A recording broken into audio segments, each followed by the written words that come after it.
All right, guys. So now that we're in 2K26, what I want you guys to do is come over here to your features. While you're in features, go to controller settings and make sure you find out what your shot timing visual cue is. Mine's on release. So guys, you need to remember this because look, you need to open the mod menu and you need to set your shot timing visual cue on the mod menu. I already have it on release, so I don't have to do it again. But make sure you set it to the mod menu. So if you're push, you're gonna want to set it to push. If you're set point, set it to set point. If you're jump, set it to jump. All right. I'm obviously release, so I'm gonna keep it in release in the mod menu. Once you do that, you're good to close the mod menu by clicking L2 on options like this. And then make sure your pro stick function is on default or you will not be able to shoot with the script, okay? And if you have it on default and you still can't shoot, it's because you did the bypass wrong. I know you might think you did it right, but you most likely did it wrong, I promise you. Once you do that, you're good to get out of features and go to your My Career and select the build you want to play on while we start testing out the mods, and I'm going to show you how everything works. One last thing, you're going to want to come over here to your kiosk, okay? And guys, you can see my square isn't working, all right? Guys, you are no longer able to use square. So there's this mod in the mod menu called Tempo AI. Once you turn this mod on, it's going to turn your button shots into tempo shots. But once you turn that mod on, your square is no longer going to work. You have to go to the mod menu and find out what you mapped your square button to. I mapped my square button to L1. I mapped it to L1, which means for me to actually go online now, I have to click L1. So look, as soon as I click L1, it's going to click square. You can see, let me go offline, just load real quick so I can go offline. It loads. I click L1, it goes offline. I click L1 again, it goes online. All right, your L1 is now your new square button. Unless obviously if you set it to R3 in the mod menu, you have to click R3 to click square. Now we're gonna go into the micro and show you how this thing works. So let's get right into that. All right, now onto the mods everyone wants to see, the infinite stamina. So for infinite stamina, guys, it just basically, like what the name says, it literally gives you infinite stamina. You can see I'm losing stamina right now. That's because I don't have the infinite stamina enabled. As soon as I turn it on and go back into the game, I'm gonna start running again.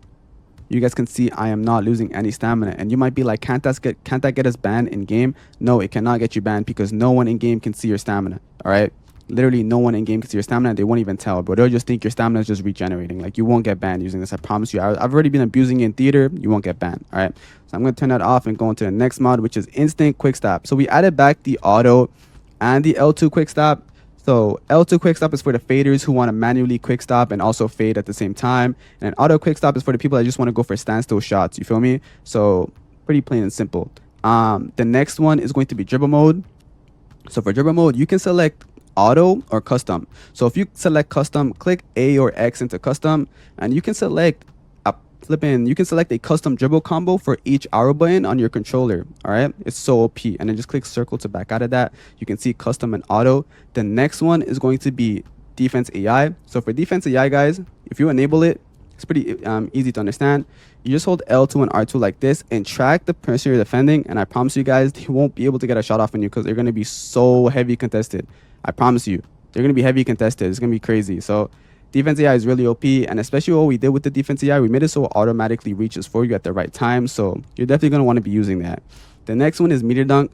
So when you enable the meter dunk, it just switches your dunk button to circle. So obviously, guys, if you're on PlayStation or Xbox and you guys are clicking B or circle in like the main menu or Microsoft Store or whatever, it's not going to work because you have meter dunk on. So if you want to run the basket, you can see I'm so bad at dunking, bro. Let me get the ball again. Let me try that again, bro. I'm going to keep trying this until I get it right, guys. Deadass. So go for it again. Perfect. You can see I'm just timing my dunks with circle. Pretty plain and simple. Obviously, if you guys don't want to do that and just time your dunks normally, then you're going to want to keep that off. All right. The next one is release vibrator, which we just added, and it's so overpowered because if you guys don't want to use auto green and you want to use tempo AI, you can also use release vibrator, which literally notifies you when to release. Listen, I don't know if you can hear the vibration, but it literally vibrates my controller, telling me when to release. Look, my controller is literally vibrating, and as soon as it vibrates, I just let go. Literally, I'm just letting go as soon as it vibrates. It's crazy, bro. It's so crazy. I'm telling you this shit. You can use it for fades, when telling you when to release properly for fades. You name it, bro. I'm telling you, it's insane. Then you have turbo shots. If you guys like to fade or do hop jumpers, you're gonna want to use hop jumper if you like to do hop jumpers before your shot. So what hop jumper does is, if you're holding R2, just keep holding R2 or RT, and then when you click square, it's going to make you do a hop jumper, and then you let go of R2 and then go for the shot. All right. Then you have turbo fade. Obviously, for turbo fade, if you just keep holding R2, and while holding R2, when you click square to go for the shot, it's going to make you do a fade instead of a standstill shot. Turn that off. Instant trigger. So what instant trigger does for this game is pretty useless, but we just added it because why not? Instant triggers, when you turn that on, it makes all your buttons on your controller reactive as hell, bro. The moment you click it, it's instantly reactive. So If I click this button right here, the R2 or RT, instantly reactive. If I click L2 or LT for Xbox and PlayStation, it's going to react instantly instead of you having to pull it down the full way. You only have to push it down a tiny bit, not the full way. So turn that off. And then you have controller overclock, which is so overpowered. Most people on this game play with 10 milliseconds of input delay. Anyone using this script, you're in luck, because instead of playing with 10 milliseconds, the people you're going against is going to be in a huge disadvantage compared to you, because you're going to be playing on 0.5 milliseconds of input delay. Yes, you don't have to spend $300 on a controller to get that. You can just get the Zen, get this script, and you can instantly start playing with 0.5 milliseconds of input delay. That's how crazy this script is. If you're not using it, I don't know what to tell you, bro. And then you have OLED color, which is just something cool we added. So you have yellow, purple, blue, green, white. You can select what color you want for your Zen eyes. I selected white. I love white. I love the color white. But you guys can select whatever color you want. For me personally, I like white. But yeah, bro, just use whatever mods you want. And I'm telling you guys are going to dominate the game.